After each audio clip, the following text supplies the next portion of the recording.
ce lieu de ta présence. Nous avons besoin de toi. L'amour et l'unité au sein de l'Église. Amen. Je veux que tu répètes l'amour. Je ne vous entends pas, vous êtes tiède. L'amour et l'unité dans l'Église. Alors, je suis allée chercher la définition de l'amour selon la Bible, selon ce que Dieu nous dit. J'ai noté que l'amour est une particularité de Dieu, c'est-à-dire un côté essentiel de son caractère, de sa personne. Amen. Dieu est amour et la Bible nous le dit. Amen. Jésus, quand il est descendu du ciel, c'est par amour pour nous. Il n'avait aucune obligation. Amen. Mais tellement il nous aimait, il est venu, il s'est sacrifié pour chacun de nous. Il nous a montré ce qu'était l'amour véritable. Amen. Alors, je veux que nous lisons 1 Jean 3, versets 10 à 12. 1 Jean 3, versets 10 à 12. Les autres versets, je vais vous les donner. Vous allez aller méditer chez vous. Amen. 1 Jean 3, versets 10 à 12. Frère Julien, si tu es, je t'invite à lire. Merci. C'est par là que se font reconnaître les enfants de Dieu et les enfants du diable. Quiconque ne pratique pas la justice n'est pas de Dieu. Non plus que celui qui n'aime pas son frère. Car ce qui vous a été annoncé et ce que vous avez entendu dès le commencement, c'est que nous devons nous aimer les uns les autres. Et ne pas ressembler à Caïn, qui était du malin et qui tua son frère. Et pourquoi le tua-t-il? Parce que ses œuvres étaient mauvaises et que celles de son frère étaient justes. Amen. Amen. Amen. Amen. Amen. Alors, la Bible est claire, nous devons nous aimer les uns les autres. Amen. Nous devons aimer notre Église. Quand on dit les uns les autres, c'est nous. Mais c'est cette assemblée, c'est ce corps où nous venons chaque dimanche. Amen. Je veux vraiment parler de l'Église. Quand on aime, je suis maman. Amen. L'amour pour mes enfants me permet d'aller au-delà de ce que moi je peux imaginer. Amen.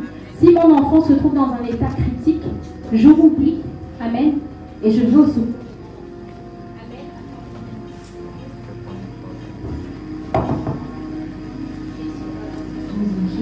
Amen. Vous m'entendez? Je disais, je prends un exemple. En tant que maman, je prends un exemple. Si votre enfant est au milieu d'un feu, vous n'allez penser à rien. Amen. Vous n'allez pas penser à quoi que ce soit, vous n'allez pas réfléchir. Que ce soit maman ou papa, vous allez foncer par amour. Amen. C'est un amour qu'on ne peut pas imaginer ou contrôler. Amen. C'est cet amour que nous devons avoir pour l'œuvre de Dieu. C'est cet amour que nous devons avoir lorsque nous venons dans le royaume de Dieu. Amen. Lorsque nous venons dans cette église, on doit se dire, je mets l'amour, je suis né de nouveau. Et par Jésus-Christ, j'ai reçu l'amour qui vient de Dieu. Amen. C'est cet amour qui me permet d'agir. C'est cet amour qui me permet, malgré la fatigue, d'être là le mardi, d'être là le vendredi, d'être là le dimanche. Amen. C'est par amour pour Dieu. C'est par amour pour Dieu que je chante. C'est par amour pour Dieu que je prêche. C'est par amour pour Dieu que je suis là tous les jours. Amen. On doit avoir cet amour en nous, on doit le ressentir, on doit le vivre. Amen. On ne doit pas juste le dire, mais on doit agir par des actes. Amen. Jésus est venu, il nous aimait, il s'est fait chair pour nous. Il est venu sur la terre pour nous. Il était Dieu, il avait tout. Amen. Il avait tout, mais il s'est fait chair pour nous, pour venir nous sauver. Amen. Parce que nous étions déjà perdus. Mais il est venu sur la terre pour nous, par amour pour nous. Amen. Donc c'est cet amour que nous devons déployer chaque jour. Amen. Tout le monde doit se sentir impliqué dans cette église. Si tu es membre de cette église, si tu te sens membre de cette église, et si tu as l'amour de Dieu, amen, tu ne dois pas regarder au pasteur, tu ne dois pas regarder à maman pasteur, tu dois regarder l'amour que tu as en toi pour Jésus. Amen. C'est cet amour qui doit te dire non, il faut que je bouge. Amen. C'est cet amour qui doit te dire non, il faut que je bouge. Je ne peux plus rester dans ce stade-là. Amen. Il faut que j'agisse pour Dieu. Amen. Il faut que je fasse quelque chose pour son royaume. Amen. Je ne vous entends pas dire Amen. Est-ce que vous m'entendez ce matin? C'est cet amour que vous manifestez pour Jésus-Christ qui doit vous pousser à agir pour lui. Amen. C'est cet amour qui nous donne la capacité d'aimer réellement. Amen. L'amour de Jésus. Parce que l'amour de Jésus est passion.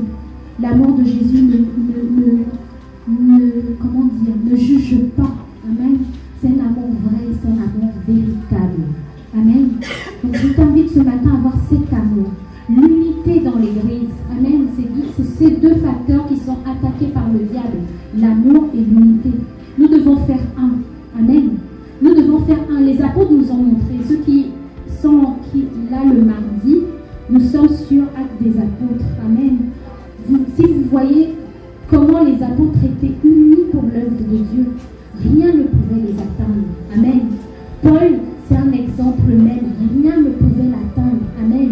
Il avait l'amour, il avait la hargne, il avait la soif, comme le révérend l'a prêché vendredi, la soif de servir Dieu. Peu importe les situations par lesquelles il passait, peu importe les tourments, peu importe qui était devant lui, son objectif c'était d'aller au bout. Amen. Et je t'invite ce matin à aller au bout de ta destinée. Amen. J'ai annoncé vendredi dernier ou la semaine dernière, j'ai perdu une amie. Amen. J'ai une amie qui est décédée, elle avait 34 ans. Elle a laissé un petit garçon de 8 ans. Amen. Ça m'a tellement attristée parce qu'on lui prêchait la parole de Dieu. Amen. On disait c'est Jésus qui sauve, mais malheureusement, elle n'a pas accepté le Seigneur. Et c'est pour ça que ça m'a attristée. Amen. Nos jours sont comptés. On ne sait pas combien de temps on a à faire sur ces terres. Mais ce qui est sûr, c'est qu'avant que tu ne partes, tu dois accomplir ta destinée. Tu dois accomplir ce pourquoi Dieu t'a emmené sur cette terre. Amen. La vie n'est pas facile pour tout le monde. Mais c'est par l'Esprit du Seigneur Jésus que nous pouvons tout. Amen. Quand tu demandes au Saint-Esprit de t'animer, quand tu demandes au Saint-Esprit de te donner la force, quand tu demandes au Saint-Esprit de te donner l'amour, plus d'amour, il te le donne et tu agis. Amen. Parce que le diable se réjouit quand tu n'agis pas. Le diable se réjouit quand tu es assise. Le diable se réjouit quand tu es assis. Le diable se réjouit quand tu ne fais rien pour ton église. Amen. Nous devons agir pour notre église. C'est nous qui allons faire avancer cette œuvre, le tabernacle. Amen. Si tu es là, ce n'est pas un hasard. Amen. Si tu es là, ce n'est pas un hasard. Si je suis là, ce n'est pas un hasard. C'est pour faire avancer l'œuvre de Dieu. C'est pour faire avancer le royaume de Dieu dans cette ville de Dreux. Amen. Parce que Dieu a dit que là où foulera la porte de mes pieds, tu me donneras ce lieu en possession. Tu as foulé la porte des pieds du tabernacle, tu fais partie du tabernacle. Amen. Et tu dois te sentir imprégné. Tu dois te sentir touché. Amen. Par tout ce qui se passe dans le tabernacle, tu dois te sentir impliqué ce matin. Amen. Je veux vraiment révéler vos consciences.